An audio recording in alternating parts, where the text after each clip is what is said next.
What's up, Hobby Maniacs? Rob Bear here today with a look at some really exciting resin miniatures by Anvil Industry. They have a relatively new line of miniatures called Afterlife. I think they came out in 2013-ish, and they're really cool, kind of near future combat, like heroic scale, not the 28mm, like the bigger kind of 30mm stuff that we're used to playing with. And it's really great looking stuff, and they got a bunch of different factions, and I picked up some of the two main factions that they look a lot alike, but they have some really subtle differences in their kind of styling, and they make great miniatures for all sorts of things out there. Obviously, 40K being one of them, but you could play all sorts of different manner of skirmish games and things like that, and they actually have their own game here too. It's called Afterlife. I don't know much about the game itself. I just know it's got like this cool background and things like that. And I wanted to share all of this stuff with you. It'll probably end up being two different videos because there's a lot of miniatures to get through, and I wanted to take a closer look at them and compare them to some of the stuff on the market today.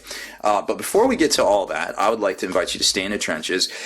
Help keep our videos ad-free. Click on the Patreon link up on the left-hand corner and see what kind of freebies you can get this week for your support. Make sure you subscribe to this YouTube channel and check out the blog, spikebitsblog.com, and head on over to longwar.net. That's the home of the battle reports for exclusive content, early access videos, and more. Become a veteran of the Long War today. Okay, so first up is what they call the Unity Council figures, and these are basically, in Star Wars terms, they're like the Empire. They're basically the folks that have kind of conquered Earth, and they rule through fear, and they basically just kind of hide out in their cities and rule through fear and just kind of be general dicks, basically. But they got some really good looking stuff. They got the tech, so they got really cool looking models. And they have like a huge variety of different models that you can use. And this guy right here, this is kind of a typical kind of two-part thing that they do here. And let's zoom in a little bit. This is what they call a Unity Council Guard. And he's just basically just a dude on a 28mm slotted base, 25mm slotted base here, and he's just a two-part model. Very very well detailed. I mean, you can tell here, it's pretty well sculpted.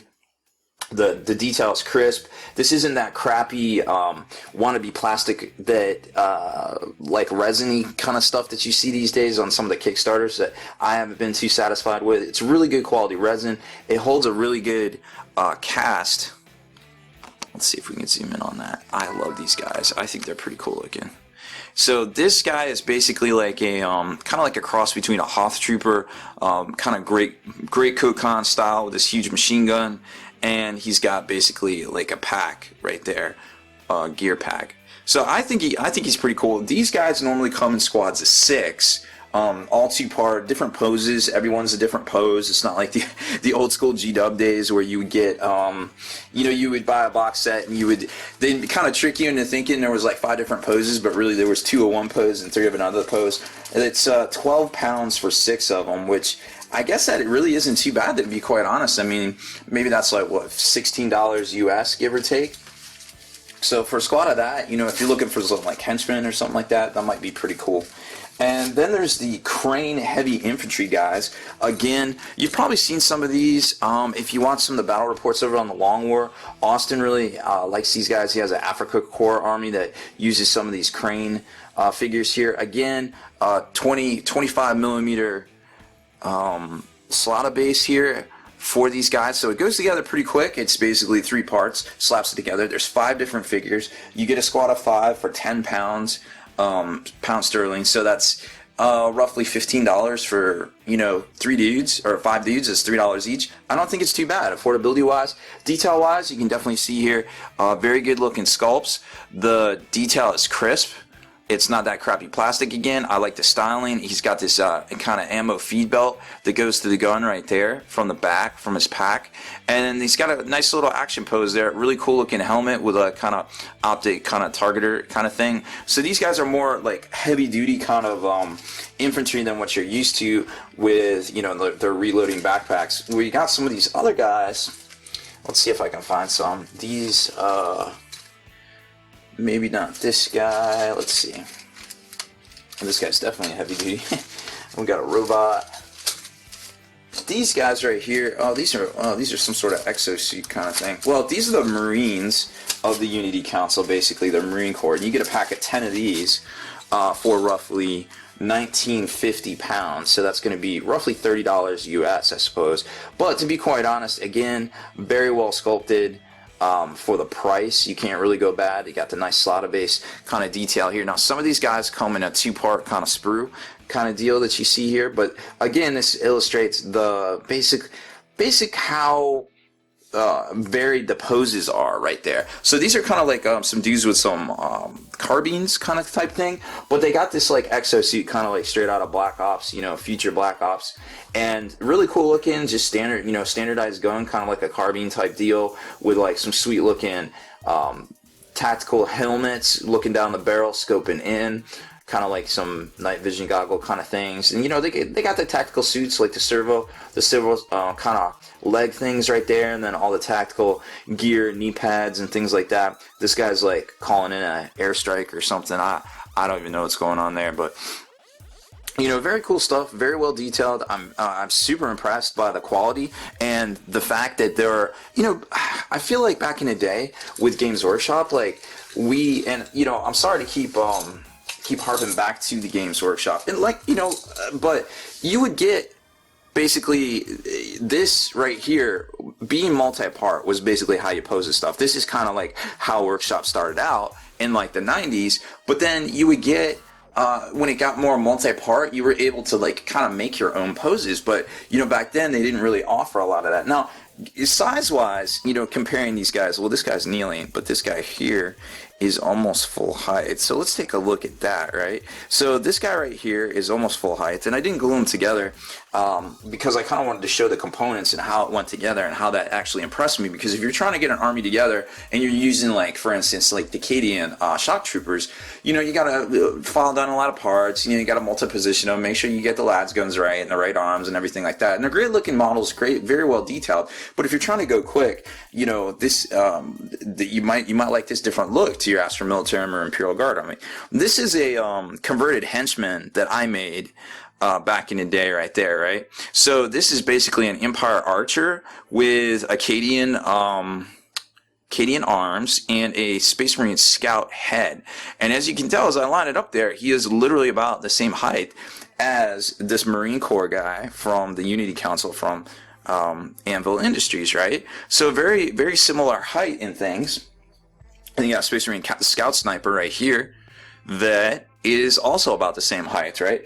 And then if you compare him to a Space Marine, which theoretically I guess you could use these guys as, they're just slightly shorter than a Space Marine, I feel like. You know, and if you put it on a 25mm base, it's going to look okay because they're a little bit smaller, like as far as profile goes. But if you put these guys on a 32 base, they might not stack up well. So you're going to have to get some different models from Puppets War, and I'll show you some of those that I would probably recommend from these guys. So very cool stuff. I mean, getting, you know, having, this is a pack of 10, so you will get some doubles in your Marine Corps squad here. But that being said, you know, getting a pack of 10 and only getting, you know, half of them being doubles is pretty cool. But keep in mind, there's tops and there's bottoms, so you can switch them out as well. And then let's see, what could we use? This right here is really interesting. I like this thing. This is a C-48 Warden autonomous mech, and you could kind of use them for a lot of different things. But as far as, he is on a 40mm base, but he doesn't have that huge of a profile as some stuff out there in the different game systems, like maybe perhaps 40K. He does have some really cool Gatling guns, kind of like a Gundam, in his chest right there, and then a couple of different arms that go on it, and a choice of 2 different robot heads, very similar to like kind of like the droids from the Federation of in, I guess, the Droid Federation and Star Wars Episode 1. So you got that head right there, and then this kind of head right there too. So very, very interesting looking head options. And then of course most of their stuff, the bigger kits, come with like these little pieces of terrain that go on the ground, and you can actually buy those separately, those pieces of terrain. They offer like terrain upgrade kits. Now when you compare this guy to like say a Space Marine, you know, going to be a lot bigger, right? So you're kind of like on the size of a Terminator, but maybe not quite the girth of a Terminator to take up that 40 mil base, because when you put these legs on it, it's not quite as big as the 40 mil base. But that being said, you could use these for different things, or you know, some sort of skirmish game, whatever. There's a lot of different possibilities there, and that's what I really like about them. Now there's one more squad I wanted to show you before we got to a cool robot. This is called the Spectre model. They're kind of like, you know, they're scouts for the Unity Council, and they have this like it's like a carbon fiber kind of look to the, and you see this a lot in airbrushing. You can buy these patterns, these little carbon fiber kind of round circle patterns, and it's basically all over this this thing here. And I think there was a really cool Xbox game that came out that basically had a similar dude to this. Kind of looked like the Evisort Assassin. I forget what it was called, but it was a really cool game. You could run around New York City and kill aliens and stuff. It was really neat. But these guys come in a pack of 4 for £10. So still pretty affordable. Very cool looking stuff. You could use them for a lot of different options in 40K if that was your thing, or you know, use them as part of that game, or you know, whatever, any other game out there for that matter. So those are the well, they call them Spectre, but they're basically special operations. And then this thing here is a support weapon. Really cool little doodad. It's a kind of like a gun platform, kind of sort of thingamabob right here. It comes with a 40 mil base, right?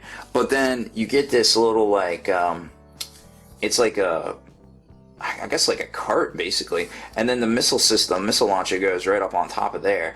But then you've got these little tripod legs that can fold down, like right there, and right there in the back. So it basically flips up and then becomes a mini little emplacement, and it's kind of neat for what it is. And you got this little pack of missiles, little extra kind of thing right there, and I thought it was really cool. You get these, I think it's 2 for £5, or maybe it's £5 each, I forget. But I mean, you could use this for a lot of different cool things. Maybe you make it a little objective, because when you put it on this 40 mil base right here, all these little legs flip out and kind of, you know, hold down in that kind of a tripod stance. You could also use them for maybe some of the Forge World units out there, because they are on a 50 mil base, depending on what it is. You know, I guess Tau got like their good little gun emplacement thingy-mabobber now.